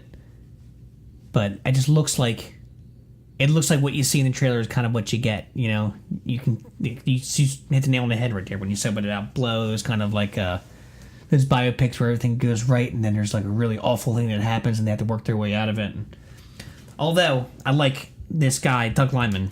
Is it Doug Liman? Yeah. He's got, first of all, The Edge of Tomorrow, which we talked about on previous podcasts. Jumper, which I also really liked. So who knows? This could be a little bit, a little bit more than meets the eye. Well, I did see it. So my expectations were Tom Cruise being nuts. You know, there's a lot of people talking on film Twitter about there's a scene where he's covered in cocaine and like escapes on a child's bicycle. That sounds exciting. I think the trailer was like that too. Again, you think of like the Scorsese tales of a guy who just becomes he hits the, you know, strikes oil, you know, hits lotto in this industry or whatever business he carves out, and you just, you know, he gets obsessed with greed. So a movie like this should be more fun. And okay, so it starts off with the 80s versions of the studio's logos. I thought that was pretty cool. It was pretty creative. Arguably might be one of the most creative things about this whole movie. A movie like this shouldn't be boring, man, and it was pretty damn boring considering the subject matter. Right. Like, I was surprised. Didn't think that was going to be my critique of it. Tom Cruise is charming. He seems to be having a lot of fun in this movie, a lot of fun making it. It doesn't look good. I guess they're going for a retro 80s look, but it just looks cheap. Trash. Looks cheap to me. I won't mention that the first 10 minutes of the movie, AMC theaters, like, they put curtains over their screens, and about 2 feet of the movie screen was covered, the top of it with a curtain, so that was a little distracting. That's a bit weird. But I don't think it harmed, like, I don't think it fucked with my my viewing too much. I don't think it changed my opinion of the movie. But I think the issue with this film was a series of bad relationships. So Tom Cruise and Domhnall Gleeson's relationship wasn't as fun or as interesting as it should be. Domhnall Gleeson's good in it, but there just wasn't that chemistry. Like, he recruits Tom Cruise for this job. You know, he works for the government, and it's just not there. Like, the back and forth, like, that should have been what carried the movie, and it just didn't work. Now, what, is this reminiscent of Gold? I didn't see Gold. You didn't see that? Actually? I know. I saw the previews for Gold. Yeah. Okay, because this kind of reminded me, like, this is almost like along the lines of the same kind of film. I did see most. I didn't finish it, but I saw most of Gold. Gotcha. And so his relationship with Sarah Wright, who plays his wife, is lacking also. Like, you know, I get they're married, but I just don't feel the chemistry, and I feel like it can be done in a few scenes. Like, you can do that. You can accomplish that in a movie. It just didn't. Jesse Plemons from Fargo, he plays a cop in this movie. He feels wasted here. The music's relationship with the movie is lackluster. You know, after seeing stuff like Baby Driver, Guardians, or just like your typical, you know, Tarantino movie, you expect music to add to the scenes. To me, I felt especially when set in such a specific time period, when the music is part of that. They fit in, but environment. It's very generic to me. It's just kind of in the background. The music didn't add to it. It's like a watered down Scorsese movie, a low energy version of a Scorsese movie. Does Tom Cruise? He's carrying this movie. He is. I said, he's having a fantastic time and he's charming in it. But it just boils down to him flying around and burying piles of money and hiding money places. Like, that's the majority of the movie. I feel like a lot of people disagree with me. And after second viewing, I feel like a lot of people are going to come to where I am. I think it's a one and done movie. That's kind of disappointing because we talked about Tom Cruise before. We had a whole special on him. Mm-hmm. You want that guy to succeed. Yeah, I love me some Tom Cruise. And when I saw this trailer for American Made, I'm like, I'm fucking in. And I went and saw it. I saw it at 11 o'clock at night, and it was very disappointing. I think it's a pass. Like, I can't tell somebody to spend $10+. Now, if you can see it at a matinee, or you got a movie pass, or you sneak in the movie theaters because you're, you know, dating one of the popcorn makers or some shit, go ahead. You know, waste your time. Speaking of waste of time, the Flatliners remake. Oh man, I couldn't wait for you to bring this up. Okay, and I'm going to review this and Blade Runner like completely separate from the original. Let's just talk about this movie. Okay, on its own. But before we get there, when I was maybe 12, maybe 13 years old when the original Flatliners came out. Yeah, it was still to the point where I was a little too old to be scared of horror movies anymore. And the original Flatliners scared the piss out of me. Like, because it was realistically scary. And it scared me. And when I saw that there was going to be a remake for this, I was so distraught. Mm-hmm. Because you don't need a remake of a film that was an okay by itself, a standalone movie as it is. Yeah, I guess they haven't re-released it, put it in a fancy box. Put the original Flatliners in theaters. For those who weren't like brave 12-year-old Tony, who was definitely past being scared in movies, and haven't seen it, Flatliners is about medical students. There's 5 of them in this one, and one of them becomes obsessed with life after death because she, you know, was in a tragic accident with her younger sister. As most people that are in time travel are fuck with the spiritual world in your sci-fi movie, there was a tragedy that causes their obsession. Right. That's Ellen Page, the star of the movie. I haven't seen Ellen Page in a while. It was great to see her again. Her obsession, some characters she brings along unwilling, and some just, you know, morbid curiosity brings them along to this mission. They embark on an experiment. They stop their hearts for a short period of time, and it triggers a near-death experience, right? And which I think is interesting. So I have the patience and forgiving. I'm very forgiving with sci-fi movies in the way many horror movie fans are. Like, I will tend to oversee. You suspend your disbelief for watching it. Oh, not only suspend the disbelief, but I'll try to forgive the flaws while I'm watching it during experience, and I'll hang in there longer than most. And I was hanging in there for maybe like 20, 30 minutes with Flatliners because, you know, all these people are dropping in, you know, they're killing themselves, and, you know, they're having fun. I'll give you the cast of characters. I didn't go through the cast of characters in American Made because they really didn't fucking matter. Sorry, they just didn't. You have Ellen Page. She's Good. Courtney. She's a charming student. Diego Luna, awesome. Diego Luna, fantastic actor. He's Ray. He is the brains. He is like the, the head of the class. He's the moral compass in this. Then you have Nina Dobrev, who she's in some like Vampire Diaries or something. I didn't know about her.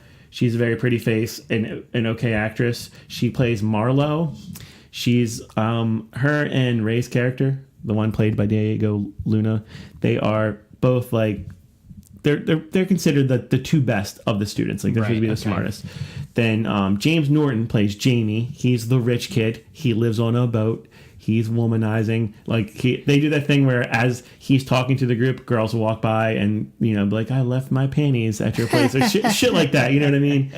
And then there's Kirstie Clemens, who plays Sophia. She is she's like one of the more, she's poor basically, or like upper middle class, and her mom She's in medical school on the scholarship. She didn't have her pay. a little bit of that, yeah, but she rooms with her mom. Her mom's like an ultra helicopter parent, and she's like feels like she embodies the stress of your med student, and she talks about how like some people have killed themselves, like a second year killed themselves, or a freshman killed themselves.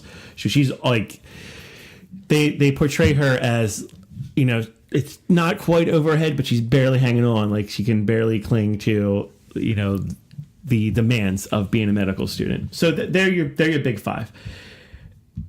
During the course of, experimenting with the near-death experience, it gives them a glimpse into the afterlife, and some of those effects are pretty cool. But production-wise, it kind of slips into a WB movie quality, like the lighting, the camera work. Like it's just kind of cheesy. Yeah, you just know how like something looks like a TV show, and it can be a $15 million production, and it looks like a movie. Like it starts to look like a TV show. But while they're all experimenting, they slip under.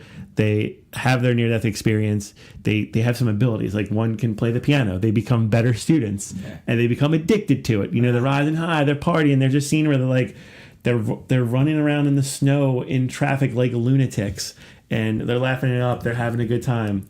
I'm with them for this. And then the horror elements come in because, what happens in Flatliners is basically, the one awful thing you did, like you visually see it, like it like jumps into your everyday life as a vision, and it could be a dead person. A couple characters, I thought it was a dead person. Comes to find out, no, it's like some girl you slept with and forced to have an abortion. So in the rules of Flatliners, all those things come back to haunt you. It opens up like stuff that you suppressed in your subconscious that like you feel real guilty about, but like the way to like fix this in the rules of this movie is basically just apologize. So it's like some bullshit after school Final Destination thing where like your fears and regrets are trying to kill you, but you could just fucking apologize and you get this karmic point that puts you over the edge. Like, yeah, it gets real dumb real fast. Yeah, that's unfortunate, man, because and I couldn't help but notice that Kiefer Sutherland also makes an appearance. Going to bring that up. Why is he in there? Because he's in the original. Yeah, I know that. Yeah. That's the only reason he's in there. Yeah. He doesn't really interact with the characters. He doesn't reference that he's been through this. Like, he could have been a great, like, fucking teacher. You're thinking, like, maybe he'll help maybe a little bit of words of wisdom. Yeah, like, he'll be the one, that drops, like, the rules of the game and helps them figure it out. Right. No. And, they meet up at the same bar from the original movie. In one of the characters' visions, the original, like, Flatliners place is displayed. Like, the original, like, where they did the experiment is there. But, yeah, man, it's pretty damn shitty. And I really wanted to give it a shot, and I was being forgiving. And, about like 30, 45 minutes in, I'm like, ooh. And then it kind of got fun to make fun of it. There's just some really bad editing, too, and some interesting stuff about the post-production of this movie. So there's a scene early on where, teacher Kiefer Sutherland, and he's old because he has a cane for some fucking reason, and he's gray as shit. His hair, his beard is gray. He says, look, it's a busy day. We're not going to be able to break for lunch. Cut to a scene of them in the cafeteria having lunch. Like, why is that in there? I was like, is that a reference to a bad scene in the original? I don't know. And then I was looking at stills for the movie where Nina Dobrev's arms on fire, and someone's like, "Man, I'm really excited to see this movie." And I don't warn them, that scene is not in this fucking movie. Her arm never catches on fire. I don't know what is going on here. Yeah, there it is, right there. That. Yeah, you found it. Yeah, that never fucking happens.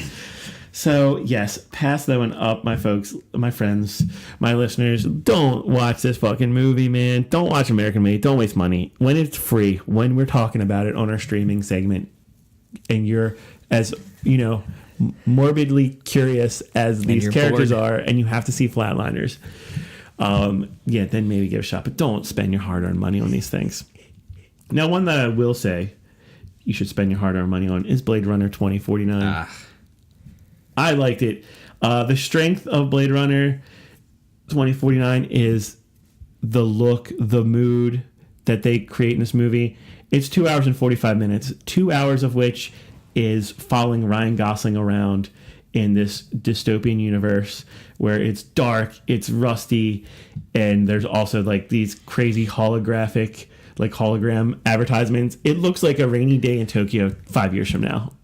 And if you're familiar with the original Blade Runner, it looks similar to what it did in the original. Yeah, and visually, it's it's Ridley Scott's dream fully realized because the graphics, the technology's better now than it was. Technology's caught up. Early '80s when they made the original. Yes, but we've tested this theory with the movie Drive. If you can follow Ryan Gosling for an hour and 45 minutes in Drive, where he just kind of carries it, you can get through this. I understand why some people are cynical of Blade Runner because a lot is in Ryan Gosling's facial expressions. He doesn't really say much. It reminds me of Mad Max, Fury Road, where it's a very simple story. There's like 14 lines of dialogue.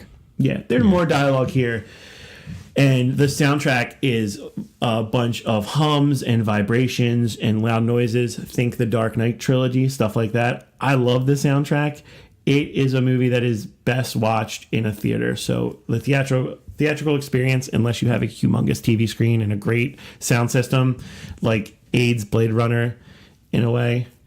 It's definitely a spin on the whole, like, you have the chosen one and you have to chaperone them, through this area, through chaos, basically. It's a good spin on that. I'm obviously not going to spoil anything. But I thought it was fantastic. Ryan Gosling, MVP of the movie. I thought he was fantastic. Robin Wright redeems herself after I thought her phoning it in Wonder Woman. She plays the lieutenant for Ryan Gosling. Dave Bautista continues to surprise me in a serious role. I thought he was great. Remember we just talked about that, him saying he didn't want to be that Eastern European bad guy all the time. Yes, so. And I also really loved Sylvia Hoeks, her character Love. I thought she was great. Harrison Ford throws on a t-shirt. Like, does he phone it in? I mean, it was a quality conversation. Like he's okay. He's there, and I'm fine with him being there. Jared Leto toes the line of, like, he says some really bad, like, action movie lines, man. His character, I just wish he was cast from someone else. And I'm not, like, a vocal, adamant Jared Leto hater, but shout out to his publicist for getting him all these great roles. I just wasn't feeling his character. Like I said, I thought I'm a fan of Ryan Gosling. And I'm like, fuck, man, I don't want to, like, award another film of the year to Ryan Gosling, after, like, picking La La Land last year. Right. But yeah, Blade Runner 2049 is definitely in the conversation. I'm not even, like, doing the top film of the year for me anymore because I'm going to review the top 10 and we'll do podcasts about it. Right. But Blade Runner 2049 is in the conversation. Does this make, because since I haven't seen this one yet, but I'm very familiar with the original Blade Runner and the story and how I'm familiar with this story. Mm-hmm.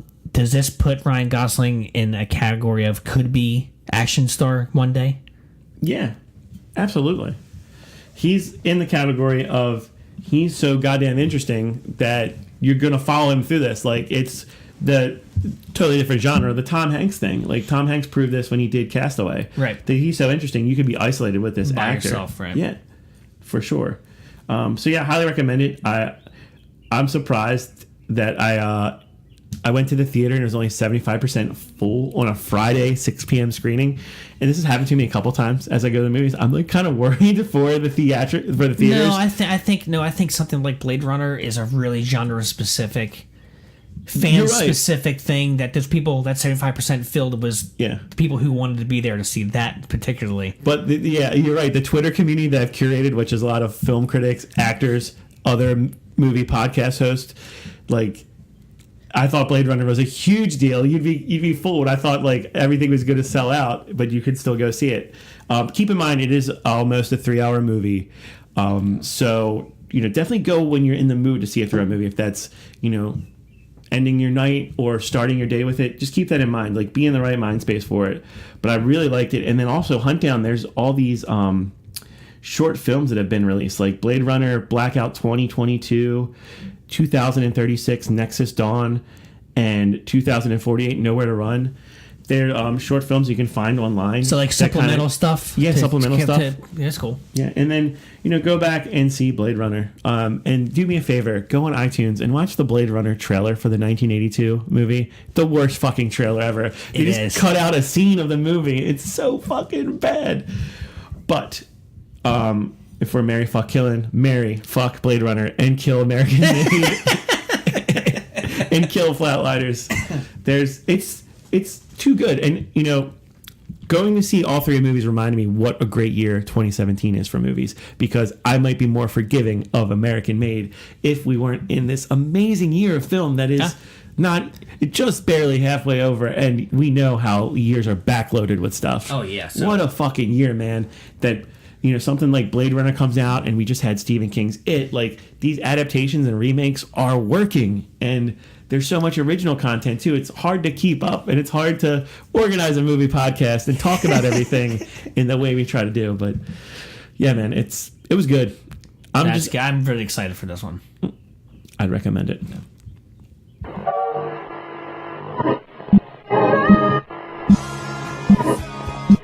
Correctly with the correct amount. And now for our feature presentation. This month, we've decided that our topics are all going to be horror movie themed. Scary, spooky. Yeah. Thanks for doing that. And I let you pick, Tony. I let you pick this topic, and you want to talk about demonic stuff. You love those religious themed horror movies. Yeah. And many of them are the creepiest. Like they can be psychological. They can get inside your head. Yes. My picks aren't like that. I'll tell you that right now. But let's get it out of the way. Like I said, The Exorcist, Evil Dead 1 and 2. If you haven't seen them, go see them. Yeah, we're not going to review them. People do entire podcasts dedicated to these movies. It's like saying, like, hey, going on vacation at the beach is fun, or we like beer and pizza. Okay, like, they're great movies.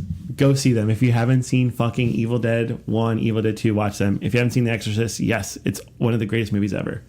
And Agreed. I think Exorcism of Emily Rose is another one you always talk about. I do, but I decided not to talk about this one, and because again, it's one of those ones that I think at this point, what is it, 10 years old or whatever? At this point, just go see it.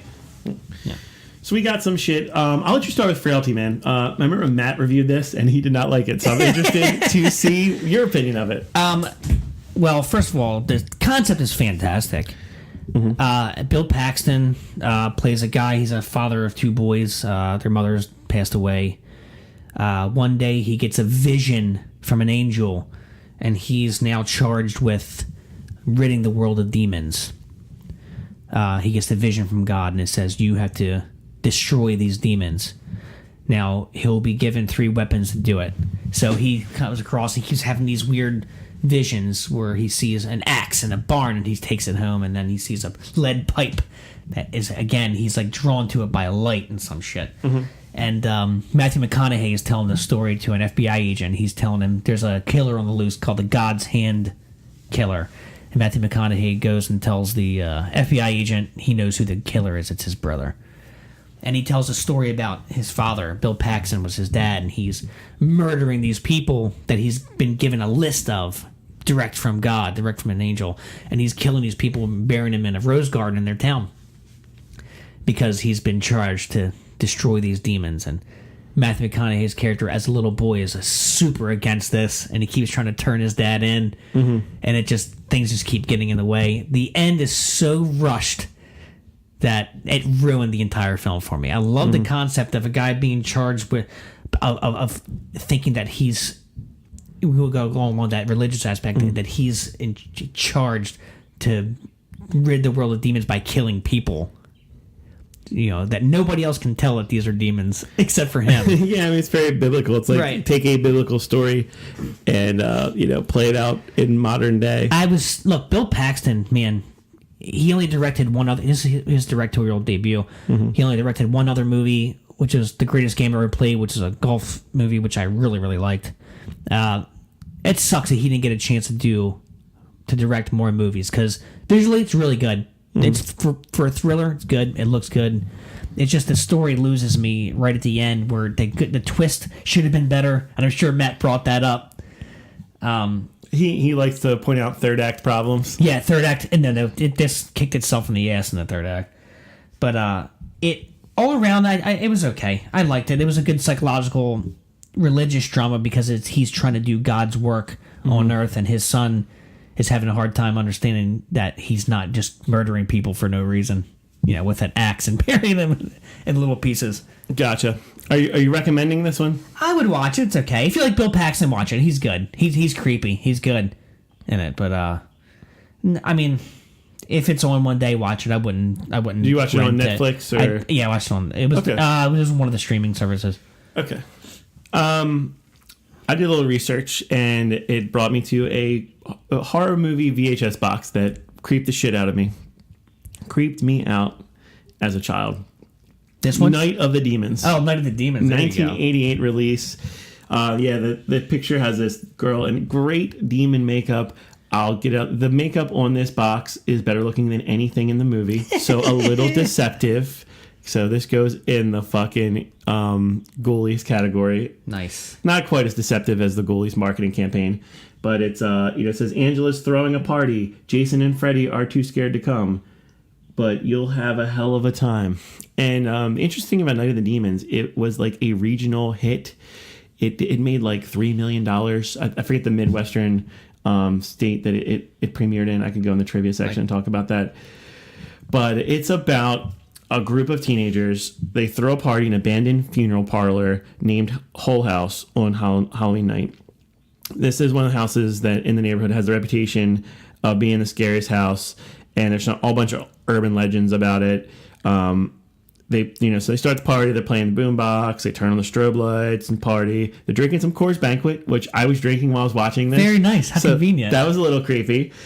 And something kills the battery, and they're bored. They don't have their music. They perform a mirror seance that awakens demons. So basically, the teens are running, hiding, and fighting for survival as slowly people are turning into demons. So you're either running from demons or you become one. Or turning into one, right. The cast. You have Angela, played by Amelia Kincaid. She's known for Night of the Demons Part 1 through 3. Oh, she's, very nice. If you go to a horror convention, she's up there. People love her. She was in like some horror movie Hall of Fame. She was inducted into earlier this year, I believe. She's there with her best friend Suzanne, played by Lena Quigley. She's played Trash in Return of the Living Dead. If you remember that, the pink-haired girl. I do, yeah, absolutely. You see her topless very early on. So Angela's known as like the weird witch girl in school, and they're both outcast. There's a scene where they're getting supplies for the party, and Suzanne, who's the blonde, she's bending down looking at paper towels or something, showing her bare ass, and the two guys working the counter at the convenience store are just staring at her as Angela just like loads up a pillowcase with all the party supplies. Very nice. So teamwork. Yeah, teamwork. Kathy Podwell plays Judy. She's a damsel in distress. She's the pure one. She gets talked into going to the party by the character Roger, played by Alvin Alexis. These are probably people you haven't heard of. Never. Yeah, he's like... So there's a rumor about her and another character, Sal. So there's a rumor that that Judy and Sal like got together like And that's why Roger's taking her out. He's the, I comb my hair, wear my jacket, I have a nice car. Think of your John Hughes movies. He's supposed to be the leather jacket wearing, the guy that you want to pick up your daughter. And the character Sal's not. He's Jake from 16 Candles. But no, not even because he takes Judy out because he thinks she's good to go. That's what they kind of say. I've heard you and Sal went out and had sex, so I figured I'd take you out this haunted house and I'd get my dick wet basically. There's decent gore in Night of the Demons, and it's sexy when it wants to be. A demon gets passed through girls because they're making out. So the two outcast girls, Angela and Suzanne, they start making out after Suzanne's already been in contact with a demon, and it passes one over. So that's interesting. I'm not really sure the rules of this movie. There's some decent jump scares in the beginning, but when they try to attempt to build tension, it's really bad. It's not the strength of the film here. And again, I'm not sure how the demons are possessing people. People get killed and they're demonic. Some are full demons. Some are kind of zombie. So it's not because of the mirror ritual thing that just happens?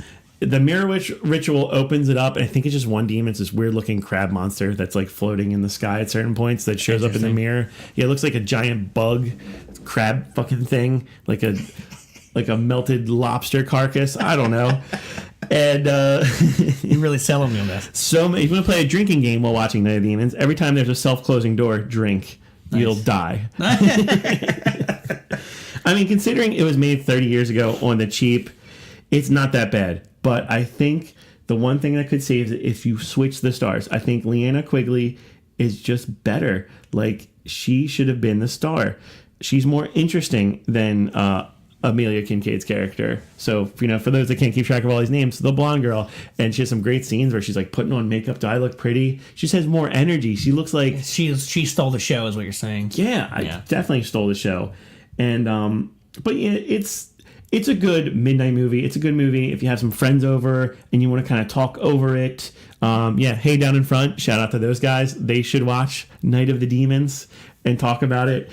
It was produced for $1.2 million in the 80s. It was a very limited release. It debuted in Detroit. That's what it was. And then it hit New York City on Thanksgiving. It had made $3 million. It was a successful movie. Interesting. And Leanna Quigley, who I said was my favorite part of the movie, she's idolized. There's pins and T-shirts about her because of her scenes in this otherwise movie, right? Very uneven movie. It's not great. What did I say? Oh yeah, so it earned huge numbers in Detroit, and they thought it was going to earn $13 million domestic. They thought it was going to be a pretty big hit, but it just didn't get pushed nationally. So it had a rebirth in video stores due to this awesome gross looking video store box, right? VHS box, which if you look at it it's really, really disgusting. Mm-hmm. And this movie ended up being the inspiration for a metal band called Hull House. I don't know if you heard of them. No, I've never heard of them. Never. Yeah. So a recommendation with qualifications. If you're watching it by yourself, I don't think it's the best thing. But if you're getting around with the friends and you've seen something. Evil Dead, 100 times, looking for something else, I'm okay with giving Night of the Demons. I'm okay to recommend giving Night of the Demons a shot. You watched the non-Nicolas Cage Wicker Man. the original Wicker Man from 1973, starring the uber creepy Christopher Lee, the master of horror himself. This movie, from beginning to end, is just straight uncomfortable creepiness, which I think is the perfect recipe for a horror kind of a thriller movie. Yeah, he plays a police sergeant. He's sent to a Scottish. Oh, he's not. No, okay. Christopher Lee is not the sergeant. A police sergeant. Edward Woodward. Comes. He receives a letter personally addressed to him about a missing girl. So he travels to this island, only accessible by either boat that takes days, or he flies a plane in, a seaplane in himself. If he looks familiar, he plays Nick Frost's dad, Tom Weaver, in Hot Fuzz. Yes. Yeah. Which is cool, because Hot Fuzz is kind of influenced by Wicker Man, because it's a crazy small town of fucking lunatics. It takes place on a really remote island. When he gets there, no one on the island knows about this girl he's looking for. Everyone denies she even exists. And so he's just traveling around his island trying to gather why he got an anonymous letter about a missing little girl, and he can't get any information from any of these people. Now, in the meantime, these people are straight bizarre people. They're really bizarre. He goes into one of the first scenes in the movie, he goes into the tavern, and it's like instead of the record skipping, they stop playing. They're all playing music on like weird fucking creepy lutes and violins and like accordions. It's all like really weird folksy Gaelic stuff. So it takes place on an island like in England, like off the coast somewhere, where it's like, you know, It's a Scottish island, yeah. yeah. So it's all the music is really weird and Celtic-y and kind of, you know, and everyone is just acting super strange around him. And he's just a regular cop trying to investigate a murder or a missing child, and he can't get any answers. Do you, as a viewer, ever question his sanity? Like, Yo, absolutely. Okay. But about halfway through the movie, when you kind of get what's going on, then you're back on his page. But at first, you're like, this guy is losing his mind. That's good. Really weird movie, and it's just like, again, it has a tone from Jump Street. It has a really weird, ominous kind of like just straight bizarre, weird, creepy tone through the entire thing. So anyway, he's there, and the people of this island are about to celebrate May Day, which the sergeant comes to find out that it is a planting festival. The entire island is inhabited by paganists, and the head of this whole grand organization, this island, is Lord Summersisle, who's played by Christopher Lee. Yeah. He's one of the godfathers of horror. He is he's the leader of this merry band of weird gypsy fucking weirdos. And so anyway, nobody can find out what's wrong with this, where this little girl is. Nobody wants to, even the girl's mother, who supposedly had sent the note to him. Yeah. Nobody can figure out where this little girl is. And the entire time they're preparing for this May Day festival, where the sergeant slowly gathers that after doing some research, that there's usually a sacrifice. In the ancient pagan druids, they would sacrifice someone if they had a problem with their crops.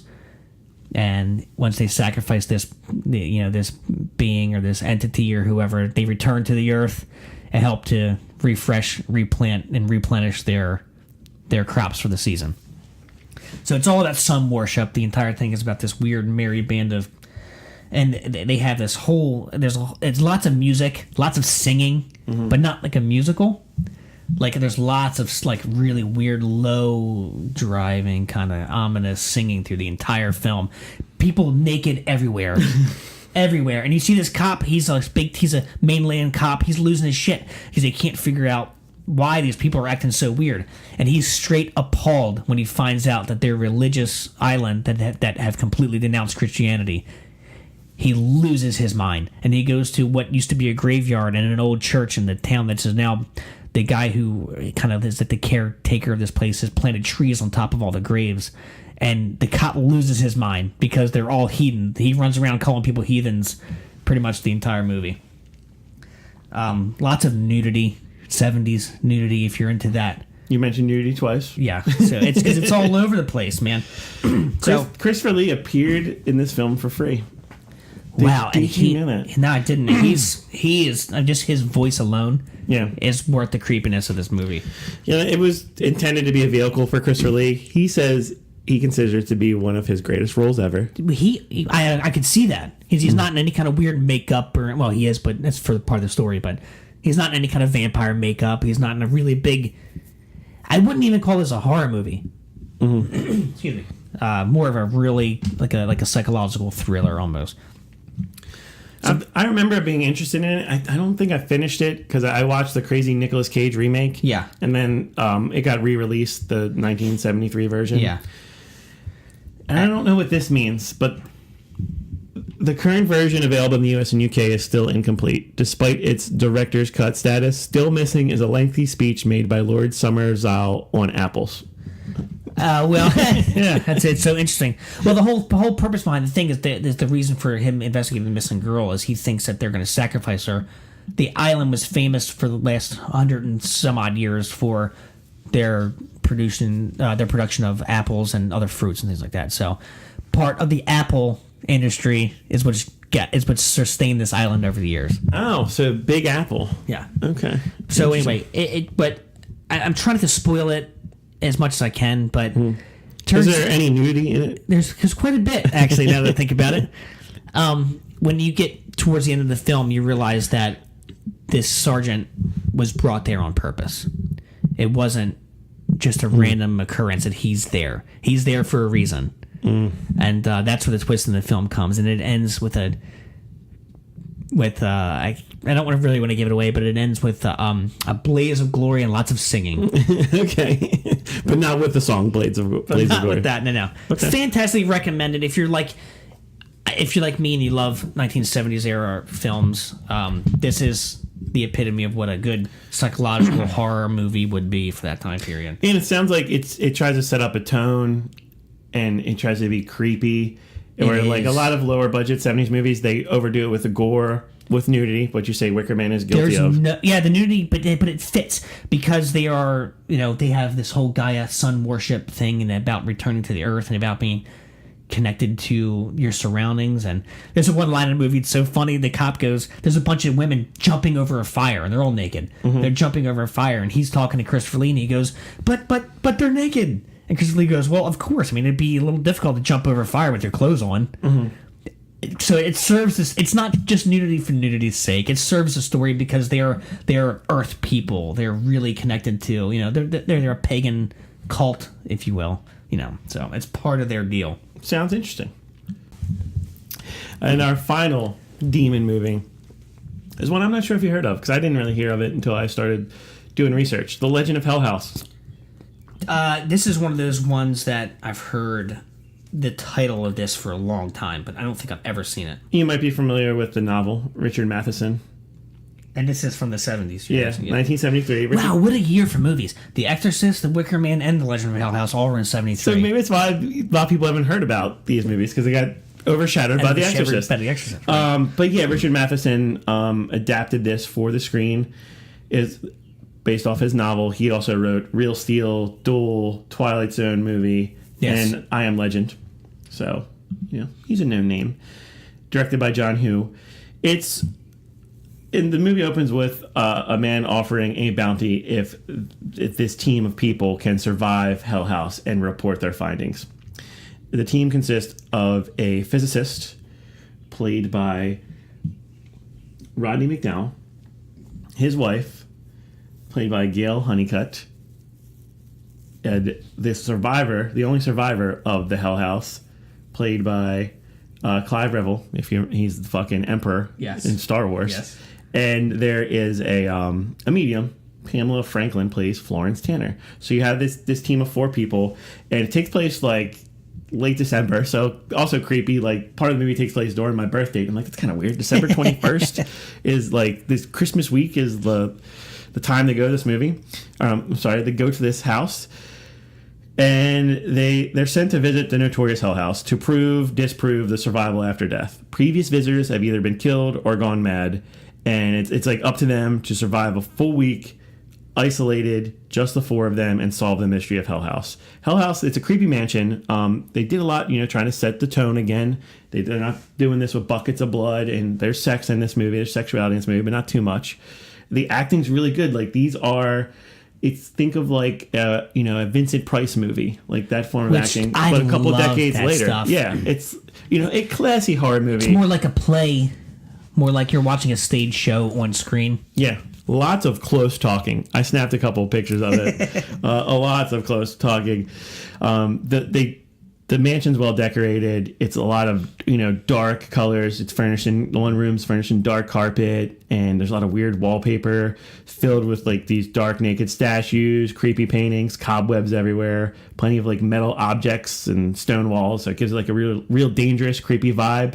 So dangerous in that there's a lot of blunt objects that kill people, and just creepy and like even if I didn't hear this place was a legendary haunted house. Right. It has a creepy vibe. It has its own church, which is kind of a demonic church because, what better way to complete your mansion than have a church in there? There's sound effects to display the psychic hearings the hearing voices was good. So, you know, that you just have like these audio kind of like blown around with some wind effects, and they're bouncing audio throughout the house. There's, you know, some effects that have the psychic act as a medium for a spirit. So like her voice, they dub over the voices of like, you know, a person doing like, I think it's a male voice doing a demonic like impression. And I thought that was pretty cool. Some like kick-ass stunts, like people rolling around, blanket pulls, objects moving, winds blowing throughout the house. Some cool shadow effects showing like statues coming to life. And you know, these people struggle with the events taking place in the house. They struggle with trusting each other.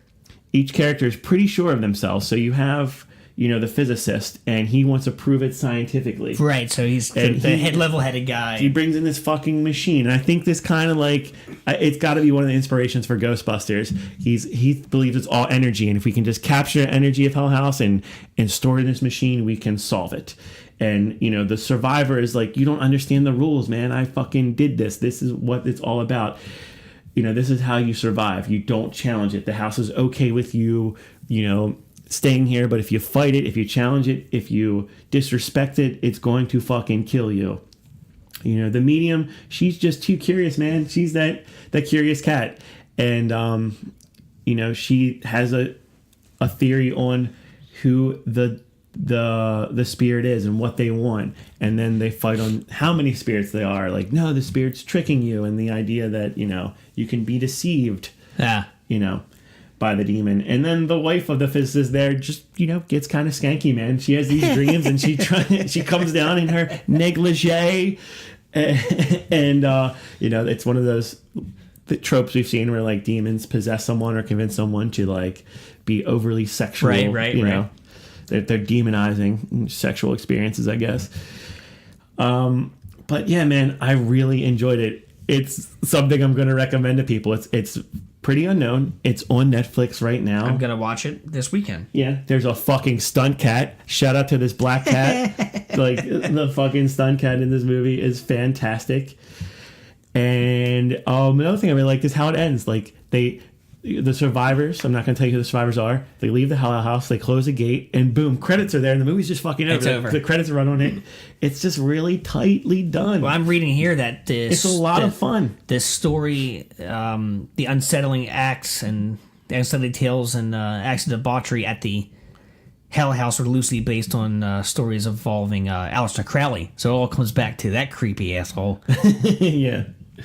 But yeah, Legend of Hell House, man, I recommend it. It's a good time. You can watch it by yourself. You can watch it with a group of people. It's, you know, like I said, a relatively unknown movie that I just fell in love with. I really enjoyed it. I will probably watch it again. Yeah. So I want to recommend that.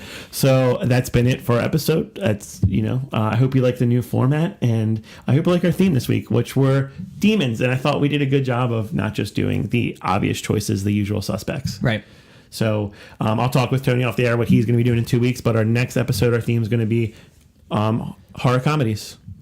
What can they be scary? Can they be funny at the same time? Scary and funny at the same time. Probably not. But we're going to talk about that. And we'll have 2 other themes this month as we talk about horror movies and creepy stuff in the month of October.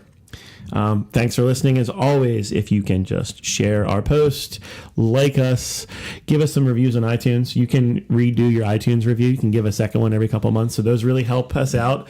We don't ask you to buy anything. We just ask you to kind of, you know, give reviews, help people find out about our podcast. Anything you got, Tone? No, I just enjoy the movies, and let's hope we can see some more of the Legend of Hell House-ish horror movies in the future. Let's think. I'd like to see something more along those lines now, a modern version of it. Yes, we're fans of the classy horror movie. More women in negligees. All right, thanks for listening. See you guys next week. Tip.